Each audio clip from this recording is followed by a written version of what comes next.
ओहो कोही पनि रहन्छ नि त आज त मौका मिल्यो कोही रहन्छ गएर ओइ बाँदर चढ्दिन्छ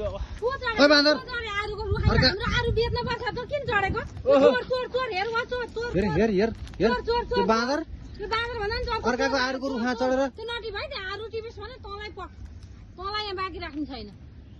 त्यो आरु एउटा मात्रै दाना तल झऱ्यो भने तँलाई पनि तल झार्ने यहाँ झर्न दिने होइन त्यहीँ बसेर आरुको दानामा खाने मान्छेको नाम लेखा हुन्छ अनि कहाँ त्यसमा हुन्छ तेरो नाम हेर त त्यहाँ तेरो नाम हेर त त्यो नामै छैन त्यहाँ त्यहाँ वा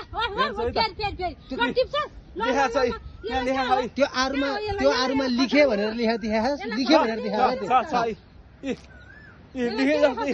लिखे जस्तै छ उ त्यहाँ नटी भाइ नटी लिखे जस्तो भएर भएन लिखे त लिखे हुनु पर्यो बाकेसी बेच्न पर्छ तँलाई ए यो गाउँमा फले त हामीले खान सक्दैन कहाँ बेच्न लाग्छ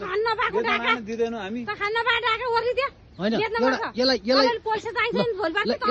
तँलाई मैले 50 रुपियाँ दिने भए त्यहाँबाट यहाँ हाम फालेर देखा त ल यहाँबाट 50 रुपियाँ